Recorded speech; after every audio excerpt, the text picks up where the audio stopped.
राग द्वेष विमुक्तेषु विषयानिन्द्रियश्चरन् आत्मवशेर्विधि आत्मा प्रसादम अधिगच्छति। तो आज के इन श्लोकों में वर्णन आता है कि जो व्यक्ति स्थित प्रज्ञ की अवस्था को जिन्होंने प्राप्त कर लिया उनकी क्या गति होती है। तो बताया गया है कि वह व्यक्ति विषयों के संपर्क में रहने के बाद भी किसी भी प्रकार से विचलित नहीं होते।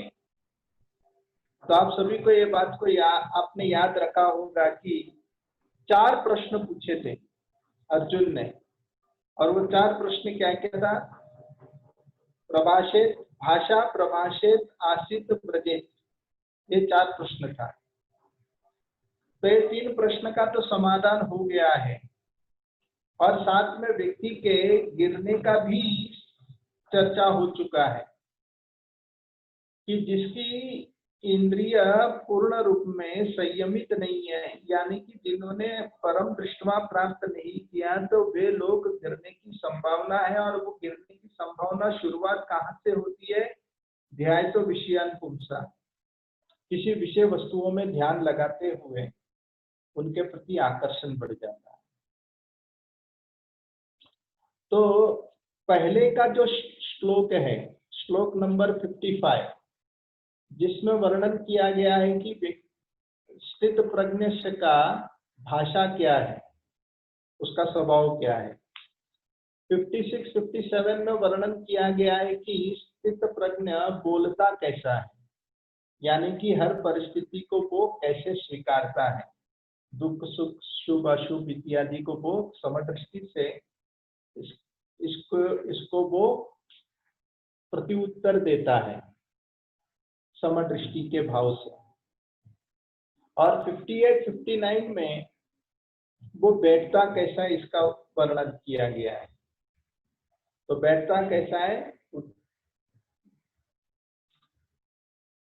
क्षमा करिए, 58-59, हाँ 58-59 में वर्णन आता है कि वो बैठता कैसा है। तो कछुए के साथ उदाहरण दिया है और परम दृष्टवा को उन्होंने प्राप्त कर लिया है, इसका वर्णन करते हैं, कछुए का उदाहरण देकर समझाते हैं। फिर 60 से 63 तक ये 4 श्लोकों में व्यक्ति के गिरने की संभावना कैसी है, वो किस प्रकार क्रोधा भवति समूह समूह स्मृति विभ्रमा स्मृति भ्रमसात बुद्धिनाशो बुद्धिनाशात प्रणश्यति, वो इस प्रकार अपने स्तर से गिर पड़ता है, इसका वर्णन किया गया है। अब व्यक्ति चलता कैसा है, स्थित प्रज्ञ से चलता कैसा है, इसके विषय में वर्णन 64 नंबर में किया गया है। 64 नंबर में और आगे से पूरा अध्याय स्थित प्रज्ञ चलता कैसा, इसके विषय में चर्चा की गई है। राग द्वेष विमुक्तस्तु विषयान इंद्रियश्चरन् आत्मवशेर्विधि आत्मा प्रसादम अधिगच्छति। राग द्वेष विमुक्तस्तु, राग द्वेष से विमुक्त होकर विषयान इंद्रियश्चरन्, वो विषयों के संपर्क में रहकर उसका संचालन करता है। विषयान इंद्रियश्चरन्, चरण यानी कि विचरण करना, विचरण करने को दूसरे शब्द में कह दिया है, अर्थात वो चलता है, विषय को लेकर वो चलता है, विषय वस्तुओं को लेकर चलता है। विषय वस्तुओं को लेकर कैसे चलता है? राग और द्वेष से मुक्त होकर चलता है, राग और द्वेष से विचलित न होकर वे इस भाव से चलते। किस भाव से चलते? आत्मवशेर विधि आत्मा, आत्मवशेर विधि आत्मा, यानी वो संयमित इंद्रिय से आत्मवशेर, इस आत्मवशेर विधि आत्मा, यानी कि दूसरे शब्द में कह दिया जाए, वो अपने स्वरूप को जानते हुए वो उस कार्य में प्रवृत्त होता है या नियुक्त होता है। प्रसादम अधिगच्छति, वे व्यक्ति इस प्रकार प्रसादम, अब ये खाने वाला प्रसाद की बात नहीं हो रही है। प्रसादम यानी कि भगवान की कृपा, प्रसादम अधिगच्छति। हाँ, वो भी खाने वाला प्रसाद भी भगवान की कृपा है, मगर ये जो प्रसाद जो है, इस प्रसाद से हम प्रसाद को वास्तविक रूप में दर्शन कर सकते हैं, भगवान की कृपा प्राप्त होने से।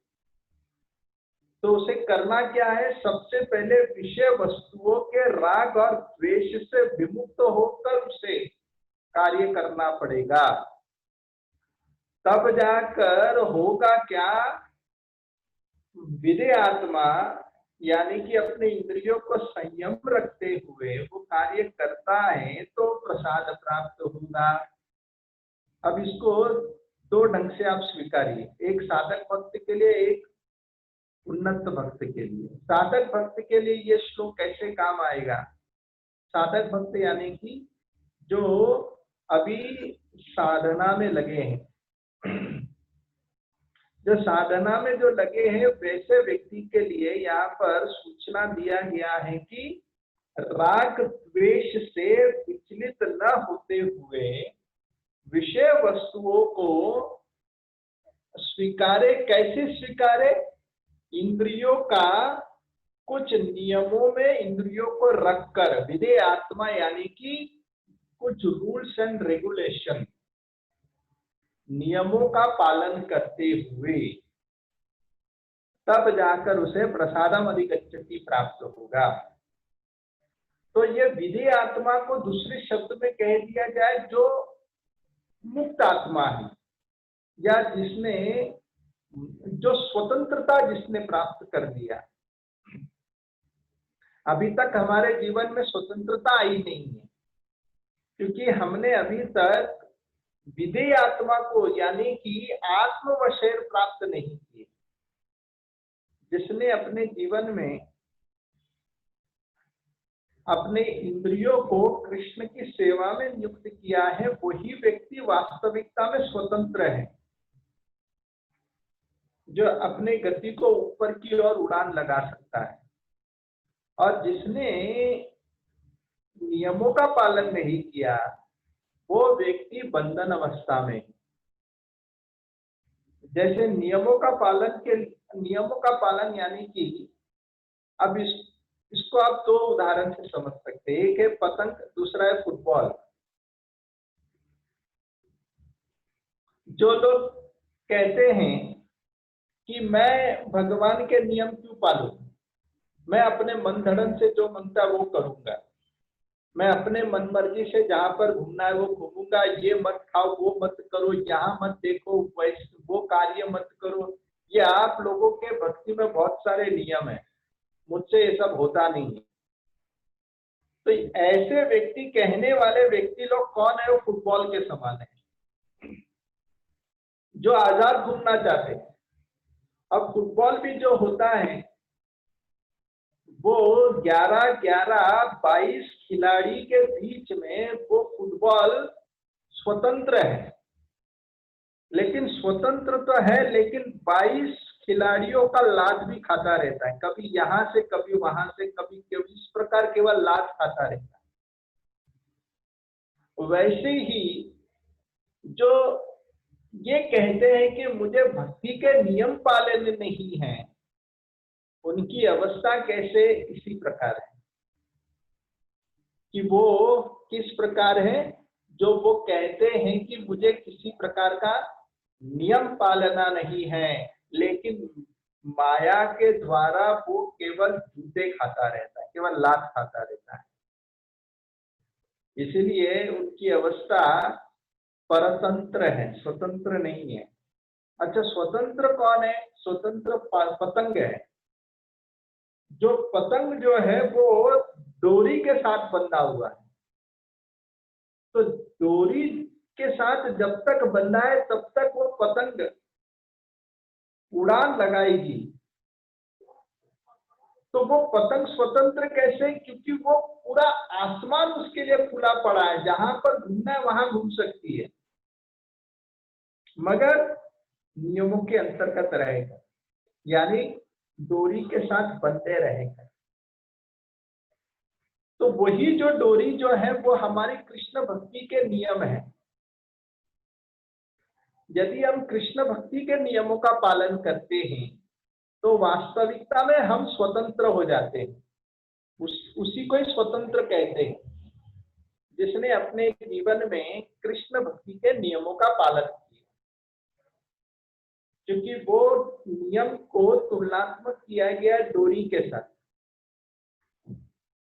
तो डोरी जो है वो उड़ान लगाता है, व्यक्ति को स्वतंत्रता देती है। लेकिन किसी ने यदि ये सोच लिया क्या ये डोरी के साथ बंधा रहना है, यदि पतंग ने यह सोच लिया मुझे डोरी को छोड़कर मैं आजाद घूमूं, तब तो फिर पतंग फिर कटी पतंग बन जाएगा। ना कोई उमंग है, ना कोई तरंग है, वो फिर हवा में लहराता रहेगा, फिर एक कटी पतंग रहेगा।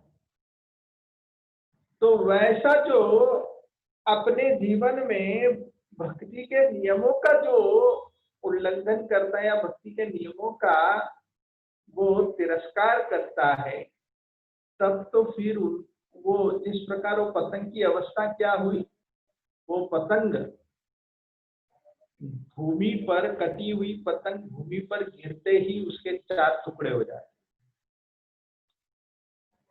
वैसे ही जीव की परिस्थिति होती है कि जीव अपने जीवन में भगवान की भक्ति को यदि वो छोड़ देता है तो वो फिर माया के द्वारा छितर फितर जाता है।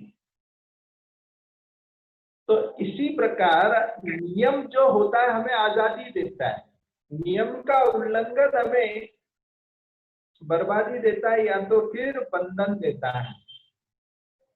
जैसे कि सरकार के नियमों का यदि कोई पालन करेगा तो वो आजाद घूमेगा, यदि वो सरकार का नियम पालन नहीं करेगा तब तो फिर उसे जेल में डाल दिया जाएगा। तो नियमों का उल्लंघन करने से सरकार उसको स्वतंत्रता उसका तोड़ देता है, नियमों का पालन करने से सरकार उसको स्वतंत्रता देती है। तो वैसे ही भगवान के दिए हुए नियमों का पालन करेंगे तो हम स्वतंत्रता पूर्वक विचरण कर सकते हैं। वास्तविक स्वतंत्रता उसको कहते हैं। तो यहाँ पर विधेय आत्मा यानी नियमों का पालन करने से तब जाकर प्रसारम अधिगच्छति, कृष्ण की कृपा उसे प्राप्त होगा। अच्छा, ये तो हुआ साधक भक्त। जो व्यक्ति परम दृष्टवा को जिन्होंने प्राप्त कर लिया उनके लिए कैसे कहा जाए, राग द्वेष विमुक्तेषु विषयान इंद्रियश्चरन्, यानी कि जो परम दृष्टवा जिन्होंने प्राप्त कर लिया वो राग द्वेष से विचलित नहीं होता और विषयान इंद्रियश्चरन्, और विषय को लेकर वो कृष्ण की सेवा में लगाता है। विषयान इंद्रियश्चरन् आत्मवशेर विधियात्मा, कैसे भाव से वो करता है, सेवक की भाव से वो विषयों को लगाता है। जैसे स्वयं महादेव वे जब भागवत कथा करते हैं तो ऐसे बताया जाता है कि उन भागवत कथा करते वक्त भी वे अपनी अर्धांगिनी पार्वती को अपने गोद पर बिठा के कथा करते। और कथा किनको कर रहे?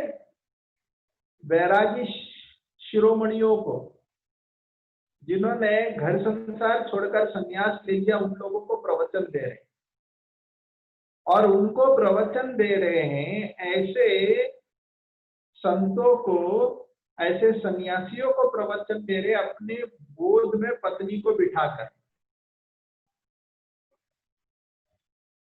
तो ये तो महादेव का स्तर है, क्योंकि उन्होंने परम दृष्टवा प्राप्त किया है, विषय वस्तु रहने के बाद भी उससे विचलित नहीं होते। तो ये हमारी अवस्था नहीं हो सकती है, जो महादेव कहे कि प्रवचन देते हुए भी अर्धांगिनी को गोद पर बिठाकर प्रवचन दे रहे हैं।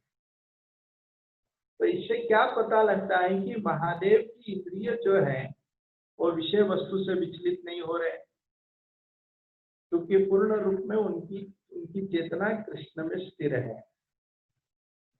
यहाँ तक कि गौतम मुनि जब माता देवती से जब उनका विवाह हुआ गौतम मुनि का, तो अनेक दास दासिये भी थे, मगर उस समय गौतम मुनि अनेक प्रकार के विषय भोग में अपनी अर्धांगिनी के साथ लगे थे संतान प्राप्ति के लिए। वैसी अवस्था में भी उन्होंने अपने चित्त का उद्देश्य या चित्त को स्थिर जो रखे थे कृष्ण पर, उससे विचलित नहीं हुए, वे स्थिर बुद्धि में थे। और ऐसा व्यक्ति को ही वास्तविकता में कहते हैं निरासक्त। हमने पहले के श्लोक में हमने चर्चा किए थे, श्लोक संख्या नंबर 62 में, जिसमें क्या कहा गया है? संगातेषु उपजायते, संगातेषु उपजायते, ध्यायतो विषयान् पुंसा संगातेषु उपजायते, यानी कि उनकी उस विषय वस्तुओं में आसक्ति बनती है। संगात, तो आसक्ति बनती है, तो उस विषय वस्तु क्या करता है? उसे वो डुबो देता है। जब आसक्ति उत्पन्न होती है, वही विषय वस्तु उसे उबार भी देता है। कब? जब उसके प्रति आसक्ति नहीं होगी, जब विमुक्तस्तु, राग द्वेष विमुक्तस्तु, विमुक्त है उसकी आसक्ति से। तो विषय वस्तु जो है व्यक्ति को सहयोग भी करती है कृष्ण की सेवा में, और वो डुबाती भी है। जैसे कि पानी जो है, अब ये पानी जो है वो सहयोग करता है जहाज को एक स्थान से दूसरे स्थान पर जाने के लिए, सहयोग देता है। लेकिन वही पानी जब ठंडे बर्फीले अवस्था में, ठंडी अवस्था में जब बर्फ बन जाता है, तो वही जो बर्फ जो है उस जहाज को तोड़ भी देता है, जैसे टाइटैनिक। तो जो टाइटैनिक डूबने का कारण क्या था? बर्फ था, और उसके चलने का कारण पानी था। तो वही जो पानी जब तरल अवस्था में था तो टाइटैनिक को सहयोग किया, वो जब बर्फीले अवस्था में जब हो गए, जब वो सॉलिड रूप में प्रकट हो गए, तब वो अपने उसी जहाज को डुबाने के लिए समर्थ हो गया।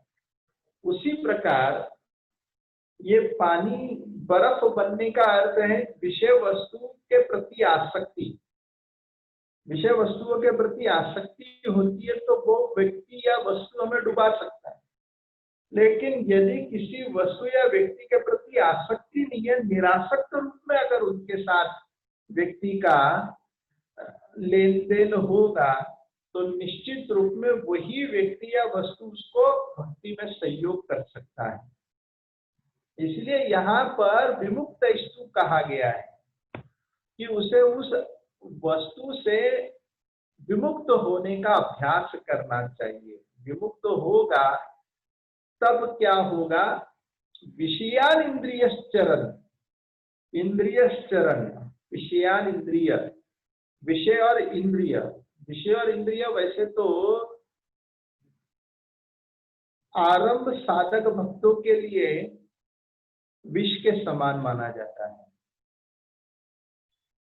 जैसे हमारे इस्कॉन में भी ब्रह्मचारी जब जुड़ते हैं तो लगभग उन्हें 2 साल तक उन्हें न्यू भक्त का ट्रेनिंग दिया जाता है, और वो 2 साल के न्यू भक्त के ट्रेनिंग में उसे बाहर भेजा ही नहीं जाता। जो भी है मंदिर की सेवा करते हो, मंदिर के अंदर ही रहो। 2 साल के बाद वो जिसके ट्रेनिंग में जब वो उनको देखेंगे कि अब ये बाहर जाके प्रचार कर सकते, तब उसे भेजा जाता है। शुरू अवस्था, आरंभ अवस्था में नहीं भेजा जाता, तो उसको ट्रेनिंग दिया जाता है। तो वैसे ही कि जो आरंभ अवस्था में साधक भक्तों के लिए विषय जो है वो वास्तविकता में विष के समान है। तो सेंस ऑब्जेक्ट एंड सेंस, ये दोनों को संपर्क में व्यक्ति जोड़ सकता है जब व्यक्ति विमुक्त अवस्था में। कौन से विमुक्त अवस्था में? राग और द्वेष के विमुक्त अवस्था में। तो चरण यानी कि विचरण कर सकता है उस वस्तु को लेकर।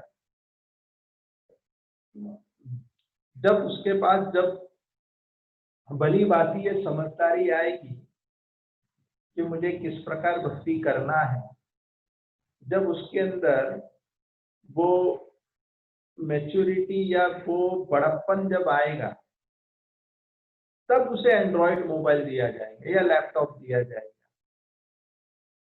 तब वो उस एंड्रॉइड फोन या लैपटॉप को वो ऐसा उपयोग कर सकता है कि जो कृष्ण की सेवा में सहयोग। तो उस अवस्था में चरण, उसे कहते चलना, तब वो लेकर चल सकता है। अगर वो जब तक लेकर चल नहीं सकता है तो चुपचाप बैठने कहा जाता है, कछुए के समान, जो हमने चर्चा कर ली है। तो वो आरंभ अवस्था में उसे अपने इंद्रियों को बिठा के रखने कहते हैं। तो वैसे विषयान इंद्रियश्चरण, वो अपने विषय इंद्रियों को लेकर विचरण कर सकता है। वो कैसी अवस्था में? विजय आत्मा, अपने स्वरूप को जानता है वो व्यक्ति। तो वैसी अवस्था में वो कदाचित बंधन में नहीं पड़ता। उसे वो व्यक्ति वैसी अवस्था में विनिर्मुक्ता, वो विमुक्त अवस्था में रहता है। इसलिए बताया जाता है कि जब तक व्यक्ति विषय वस्तुओं के संपर्क में रहता है तब तक उसको कर्म बंधन नहीं लगता है। कोई भी कुछ भी कर्म करता है तो उसे कर्म बंधन नहीं लगता, लेकिन कर्म करने के बाद जो फल आता है उस फल को वो जब भोगता है तब बंधन लगता है। तो बंधन की अवस्था शुरुआत होती है उस फल को भोगने के बाद। तो जो विषयों के संपर्क में रहने से बंधन नहीं लगता, लेकिन उस संपर्क में उसके प्रति जो आसक्ति की भावना बढ़ती है तो बंधन लगता है, या उसके फल को भोगता है तो बंधन लगता है।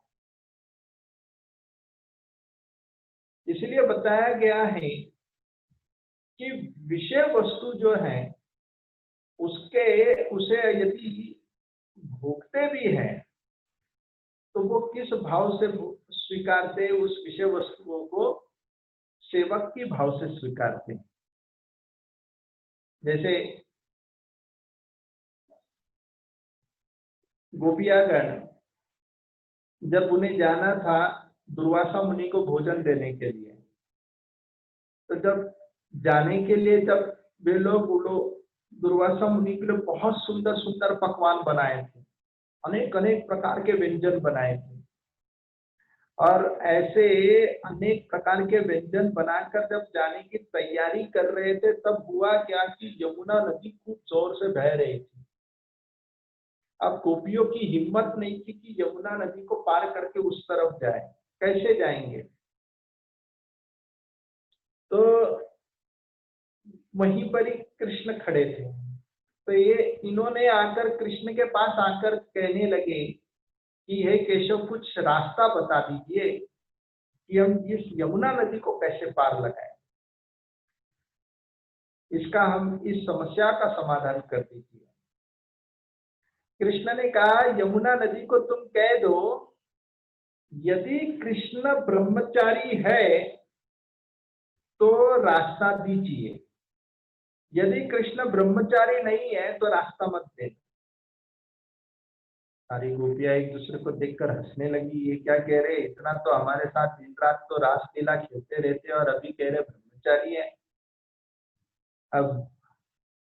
अब वे लोग भी, उन लोगों को भी एक विषय मिल गया। हंसते हुए वे लोग भी गए यमुना नदी के पास। यूं कह दिया, उनको तो पूरा विश्वास था कि यमुना नदी रास्ता नहीं देगी, क्योंकि उन्हें ये खबर था कि कृष्ण ब्रह्मचारी नहीं है। तो जब गोपियों ने जब कहा कृष्ण ब्रह्मचारी है तो रास्ता दीजिए, नहीं है तो मत दीजिए, जैसे ही कहा, यमुना नदी दो भाग में विभाजित हो गई। रास्ता मिल गया। सारी गोपियां हैरान, तो तुरंत पार करके गए। वहां गए, दुर्वासा मुनि को खूब खिलाए।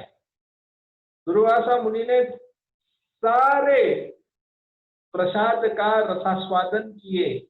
अनेक प्रकार के रसीले व्यंजन थे और तमाम प्रकार के प्रसाद को ग्रहण करने के बाद ढेकार लगाए। और इतने में गोपियों ने कहा कि अब तो हमें वापस जाना है, लेकिन यमुना नदी तो फिर से बह रही है, अब क्या करें। तो आप सोचे कि दुर्वासा मुनि से ही पूछ लेते। तो उन्होंने दुर्वासा मुनि को कहा, हे मुनिवर, हम ये पार कैसे लगाए यमुना नदी? तो दुर्वासा मुनि ने कहा गोपियों को कि यमुना नदी को कह देना, यदि दुर्वासा मुनि ने कुछ खाया होगा तो रास्ता मत देना, यदि कुछ नहीं खाया तो रास्ता दे देना। सारी गोपियां और हैरान। वे लोग जाकर वहीं खड़े हो गए। जय तुरंत कहने लगे, यदि दुर्वासा मुनि ने खाया होगा तो रास्ता मत देना, नहीं खाया होगा तो रास्ता दे दीजिए। तुरंत ही यमुना नदी दो भाग में विभाजित हो गई। फिर वे गए उस तरफ। तो गए तो पहले कृष्ण के पास जाकर गोपियों ने पूरा झुंड बनाकर ये पहला प्रश्न किया, ये क्या हो रहा है कि आप ब्रह्मचारी बोला तो रास्ता दे दिया, जबकि वहां पर दुर्वासा मुनि इतना ठूस ठूस के खा रहे थे। और फिर हमने जब कहा कि दुर्वासा मुनि ने कुछ खाया नहीं तो रास्ता दे दो, तो खुल गया रास्ता, ये क्या हो रहा है? तब कृष्ण ने कहा गोपियों को, इसका एक ही अर्थ है।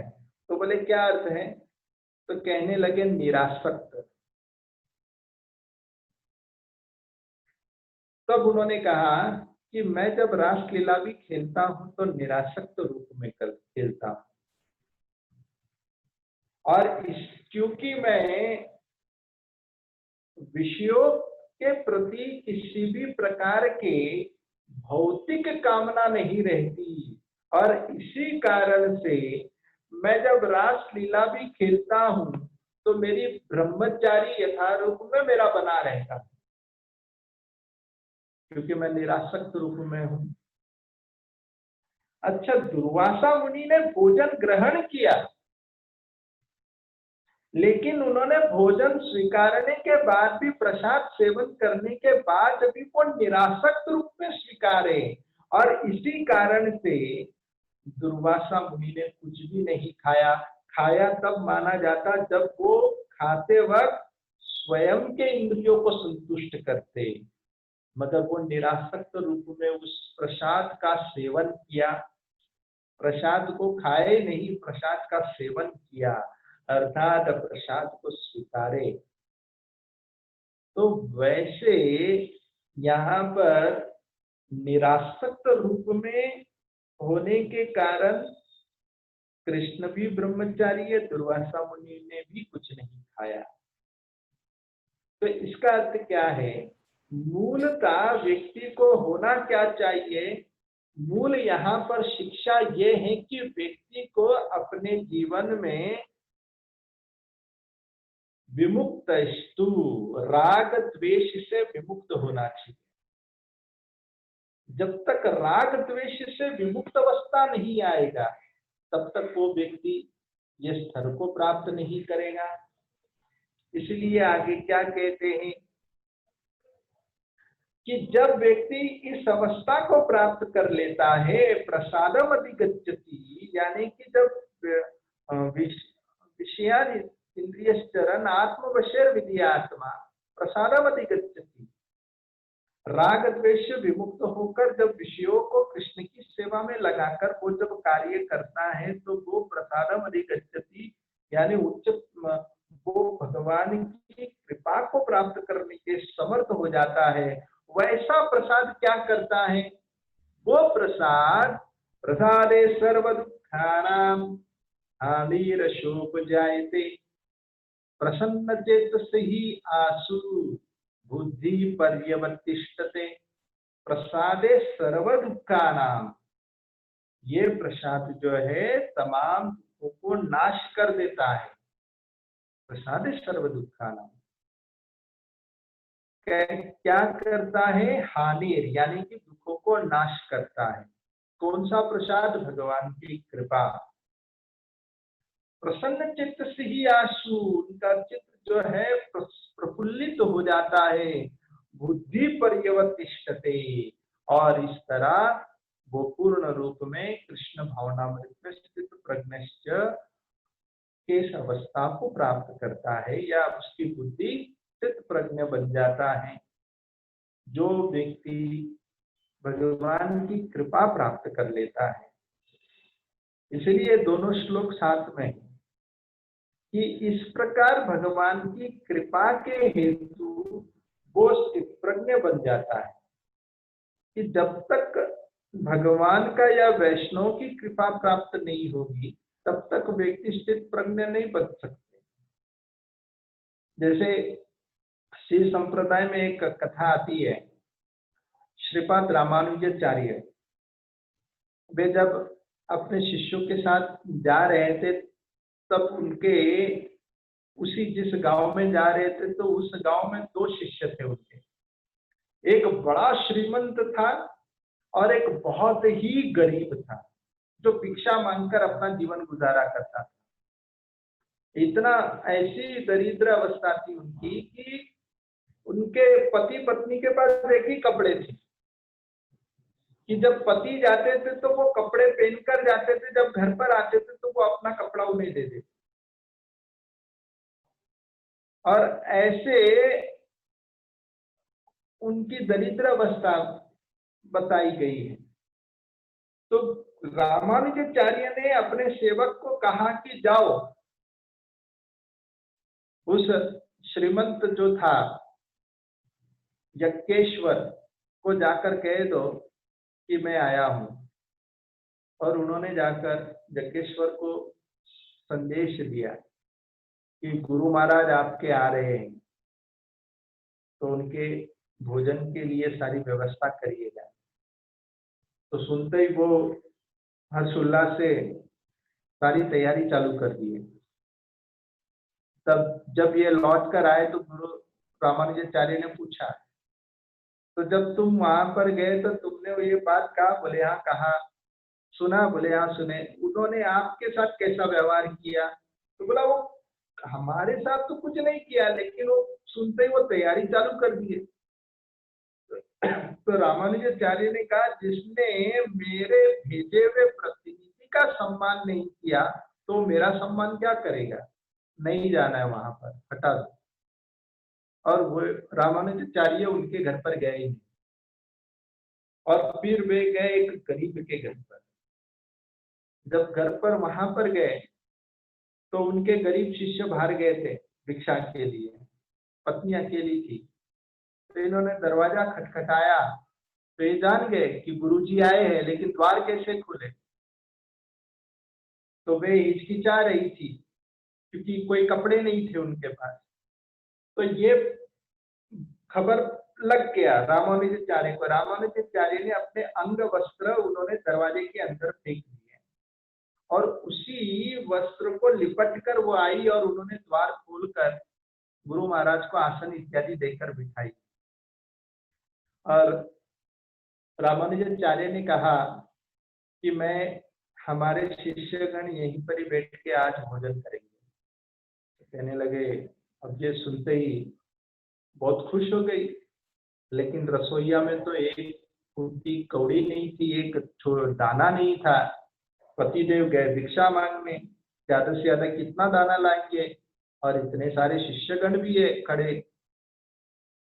तो इनके मन में एक विचार था, एक विचार आया और ऐसी युक्ति आई कि इसी के ही गांव में एक बड़ा श्रीमंत व्यक्ति था, बड़ा धनी था, व्यापारी था वो। तो वो हमेशा इसके प्रति उनका दुर्विचार रहता था, उसकी नजर इसके प्रति दुष्ट रहती थी। तो वो हमेशा अपना प्रस्ताव बोलता था, तो ये उसके सारे प्रस्ताव को ठुकरा देती। तो इन्होंने सोचा कि आज मेरे पास मौका आया है गुरु की सेवा करने का, मैं ये मौका को हाथ से जाने नहीं दूंगी। इन्होंने उस व्यक्ति के पास गए और उन्होंने कहा कि मेरे गुरुवर आए हैं, उनको सबको मुझे भोजन खिलाना है, तो मेरा निवेदन है कि आप कुछ राशन पानी की व्यवस्था कर दो, बाद में जो आपकी मन की इच्छा है मैं पूरी कर दूंगी। और इन्होंने अपने आप को दांव पे लगा दिए और सारे सामग्री को उन्होंने, अब ये व्यापारी इतना खुश हो गया कि जितना मांगा था उससे ज्यादा उन्होंने सामग्री भेजी और खूब भरपेट उन्होंने सबको पकवान बनाकर, कुछ ही क्षण में उन्होंने अच्छे से अच्छे भोजन पकवान बनाकर सभी शिष्यों के साथ अपने गुरुवर को खिलाए। तब आए और खाने के बाद वे जब विश्राम कर रहे थे, उसी समय रामानुजाचार्य का वही जो गरीब शिष्य था, यानी कि इसी पत्नी के पतिदेव आए। जब आए तो उन्होंने ये अवस्था देखा कि गुरुजी अपने शिष्य के साथ आए हैं, तो जल्दी से आकर रसोईया में गए और पत्नी से पूछे कि हमें कुछ व्यवस्था करना पड़ेगा सबके भोजन के लिए। पत्नी ने कहा नहीं, मैंने सबके भोजन खिला दिया। पति ने पूछा सबको खिला दिया? बोले हाँ। बोले कैसे? तो उन्होंने सारी बात बताई कि वो जो व्यापारी था, वो हमेशा मेरे प्रति दुर्विचार रखने वाला व्यापारी, उसके साथ मैंने सौदा कर कर आई। सुनते ही ये पतिदेव बहुत खुश हो गए। वरदराज इनका नाम था। ये बहुत खुश हो गए। वरदराज कहने लगे तुमने बहुत अच्छा काम किया और अपने गुरुवर के लिए तुमने जो कदम बढ़ाया इसके लिए तो मैं बहुत खुश हूं। और उन्होंने कह दिए और कहा कि अपना वादा पूरा करना। तब उसी समय रामानुजाचार्य को इस सारी बात सुनाई पड़ी। उस अब वे तो सोए थे, जगे थे, एक ही समान है। उनको सब खबर हो गया कि ऐसे ऐसे यहाँ पर घटना हो रहा है। तो उन्होंने पतिदेव को बुलाए और पत्नी को बुलाए और अपना भोजन का उच्चिष्ट उनको दिया और अपने भोजन का उच्चिष्ट उनको दिए और कहने लगे जब तुम जाओगी तो ये साथ में उस व्यापारी को पहले खिलाना है। ये सुनकर सहमत हो गए और ये गए और इन्होंने उसी प्रसाद को पहले सेठ जी को खिलाया, क्योंकि इन्होंने वादे के मुताबिक अकेली गई और उन्होंने जाकर उस भोजन को दिए, प्रसाद को दिए, अपने गुरुवर का उच्चिष्ट। जैसे ही उन्होंने वो प्रसाद ग्रहण किए, उनका चित्त इतना निर्मल हो गया, राग द्वेष विमुक्त, पूर्ण रूप में राग द्वेष से विमुक्त हो गया। सीधे वो लक्ष्मी के चरणों पर गिर गए और उनसे क्षमा याचना करने लगे कि मुझे क्षमा कर दो, मैं आपके प्रति दुर्विचार करने लग गया था। वो प्रसाद ने ही इस सेठ जी के चित्त को इतना शुद्ध कर दिया कि वो उनसे पूछ कर गुरु महाराज रामानुजाचार्य के पास आकर उनकी शरणागति को स्वीकार कर उनके भक्त बन गए और उनके सेवक बन गए, उनसे दीक्षा ले ली। और इस तरह रामानुजाचार्य ने उनको भी अपना शिष्य बना दिए। तो प्रसादम अधिगच्छति प्रसन्न चेतसी आसु बुद्धि पर्यवतिष्ठते। रामानुजाचार्य के केवल दिए हुए प्रसाद से उनका चित्त निर्मल हो गया, यानी कि प्रसादम अधिगच्छति, प्रसादम उसे प्राप्त होता है, तब जाकर वो बुद्धि पर्यवतिष्ठते प्राप्त होता है। गुरुवर वैष्णवों का और भगवान की कृपा से व्यक्ति ये संभव हो सकता है। आज भी श्रीपाद रामानुजाचार्य, ये जो घटना 1000 वर्ष पहले की है, आज भी श्रीपाद रामानुजाचार्य का जो सहदेह आज भी श्रीरंगम में है, उसका जाकर आज भी लोग दर्शन करते हैं। जो रामानुजाचार्य जिन्होंने आकर जो प्रचार किए थे, उस देह को आज तक समाधि नहीं दी, आज भी वे माने जाते हैं कि उपस्थित है, उनको चंदन इत्यादि शरीर में लगाते हैं। और इस तरह वे रामानुजाचार्य ऐसे कई भक्तों का उन्होंने चित्त निर्मल कर दिए हैं। इस प्रकार साधुओं की कृपा से और भगवान की कृपा से ये संभव होता है और बुद्धि पर्यवतिष्ठते है, और वो अपनी बुद्धि में स्थिर हो जाता है। यही आज के शिक्षा है। हरे कृष्ण। किसी का कोई प्रश्न, कोई जिज्ञासा है तो